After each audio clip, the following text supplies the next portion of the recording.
Et salut à tous, c'est Enzo le Footo, j'espère que vous allez bien et que vous toussez pas trop. Aujourd'hui on se retrouve dans une nouvelle vidéo pour parler des qualifications de la Coupe du Monde 2022 qui se déroulera au Qatar. Comme vous le savez, à cause du coronavirus, les compétitions sportives sont arrêtées. Bon, sauf le championnat de Biélorussie, mais ça, tout le monde s'en fout. Donc aujourd'hui on va voir où en sont ces qualifications sur les différents continents. Donc on va commencer par le continent africain. Donc sur ce continent, les 10 matchs n'ont pas encore commencé. Ils se dérouleront du 9 octobre 2020 au 11 octobre 2021. Les groupes pour cette zone sont donc le groupe A, donc ce sera les champions d'Afrique algériens qui seront opposés au Burkina Faso, au Niger et à Djibouti. Pour le groupe B, les Tunisiens affronteront la Zambie, la Mauritanie et la Guinée équatoriale. Pour le groupe C, les Super Eagles du Nigeria affronteront le Cap-Vert, la Centrafrique et le Libéria. Pour le groupe D, les Lions indomptables du Cameroun affronteront les éléphants de la Côte d'Ivoire. Très belle confrontation. Le Mozambique et le Malawi. Pour le groupe E, ce seront les aigles maliens qui affronteront l'Ouganda, le Kenya et le Rwanda. Pour le groupe F, les pharaons égyptiens affronteront le Gabon, la Libye et l'Angola. Pour le groupe G, les Black Stars ghanéens affronteront les Sud-Africains, les Zimbabwéens et les Éthiopiens. Pour le groupe G, les Black Stars ghanéens affronteront les Sud-Africains, les Zimbabwéens et les Éthiopiens. Pour le groupe H, les finalistes de la CAN sénégalais sont tombés contre le Congo, la Namibie et le Togo. Quand je parle du Congo, c'est ce Congo-là.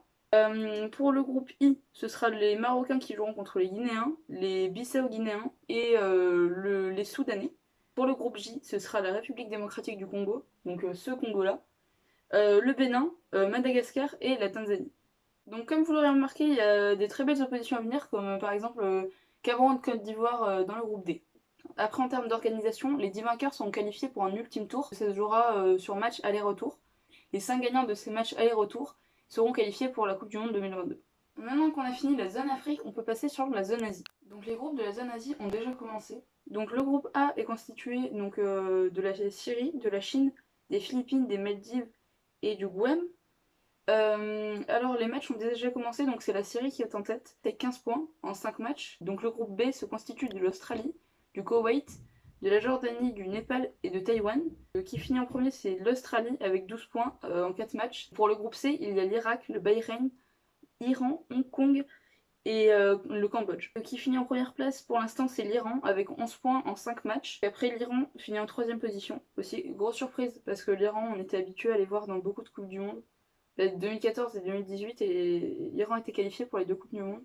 Pour le groupe D, donc c'est l'Ouzbékistan, l'Arabie Saoudite, Singapour, le Yémen et la Palestine. Donc l'Ouzbékistan finit en première position avec 9 points en 5 matchs. Donc pour le groupe E, donc le Qatar est premier, même s'il est qualifié d'office. Je vous expliquerai un peu plus tard pourquoi il fait quand même les qualifications.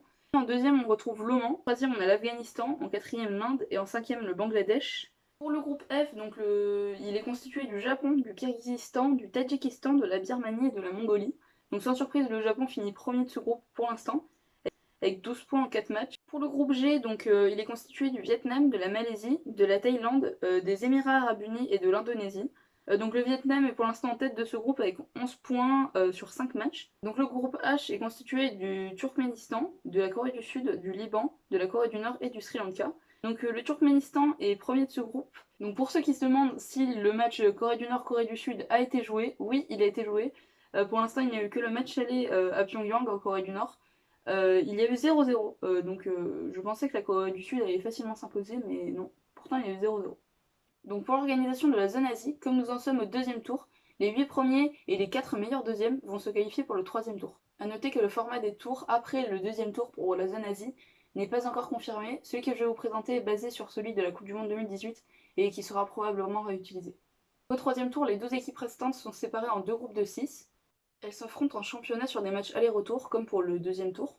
Les premiers et les deuxièmes sont qualifiés pour la Coupe du Monde 2022 et les deux troisièmes participeront au quatrième tour. Donc le quatrième tour est très simple, il s'agit juste en fait d'un match aller-retour entre les deux troisièmes, et le vainqueur de cette double confrontation ira directement en Coupe du Monde 2022. A savoir que même si le pays hôte, donc le Qatar, est directement qualifié pour la Coupe du Monde, il jouera quand même ses qualifications car elles servent aussi de qualification pour la Coupe d'Asie qui se jouera en 2023. Maintenant on va traverser le Pacifique et on va aller en Amérique du Sud. Pour ce continent, ce sera un petit championnat avec des matchs aller-retour entre les 10 équipes qui sont l'Argentine, la Bolivie, le Brésil, le Chili, la Colombie, l'Équateur, le Paraguay, le Pérou, l'Uruguay, le Venezuela et l'Ouzbékistan. Maintenant là ça fait 11. Tu sais pas compter ou quoi? Donc les équipes qui se qualifieront, ce seront les 4 équipes qui auront fini en tête de ce classement. Le cinquième jouera un match barrage contre une équipe d'Océanie. Tant que je parle de la zone Océanie, donc en gros le format de ces qualifications ne sont pas encore connus, du coup je peux rien vous dire dessus. Maintenant on va parler de la zone Amérique du Nord, Amérique centrale et Caraïbes. L'organisation elle est un peu compliquée, je vais vous l'expliquer. Les 6 meilleures équipes du classement FIFA de juin 2020, du coup on les connaît toujours pas, se rencontreront dans un petit championnat avec des matchs aller-retour. Les 3 premiers se qualifieront pour la Coupe du Monde. Donc ce groupe sera appelé le groupe hexagonal. Et donc pour le reste, c'est le tournoi non hexagonal. Les équipes restantes seront divisées en 8 groupes. 5 groupes de 4 équipes et 3 groupes de 3 équipes. Les équipes joueront des matchs aller-retour pour déterminer le vainqueur de chaque groupe. Ces vainqueurs disputeront une phase à élimination directe, donc des quarts de finale à la finale. Le gagnant de cette finale disputera un match aller-retour contre le 4e du groupe hexagonal. Mais attention, le gagnant devra encore jouer un match aller-retour en barrage intercontinental. Et on va donc terminer cette vidéo par la zone Europe. Pour l'organisation, ça se présente comme ça. Les 55 pays sont répartis en 10 groupes, 5 groupes de 6 équipes et 5 groupes de 5 équipes. Ces matchs se joueront encore une fois en aller-retour. Les premiers de chaque groupe sont directement qualifiés pour la Coupe du Monde 2022. Les 10 deuxièmes doivent passer par des matchs barrages pour se qualifier. Ah oui, vous ne le savez peut-être pas, mais la Russie a eu des problèmes de dopage, donc elle ne pourra pas participer à cette Coupe du Monde 2022. J'ai pas trop le temps de vous expliquer, mais si vous voulez, je vous mets un sondage, savoir si vous voulez que je vous fasse une vidéo donc sur l'affaire de dopage de la Russie. Vous, c'est à votre droite, du coup, moi, c'est à ma gauche, c'est ici. Et bien voilà, c'est la fin de cette vidéo. S'il te plaît, je te propose de t'abonner. Après, si t'hésites encore à t'abonner, je t'invite à cliquer ici pour voir les vidéos de présentation de ma chaîne. Voilà. Ah oui, ici, je te mets aussi ma dernière vidéo. Voilà, tu peux cliquer ici aussi si t'es déjà abonné. Allez.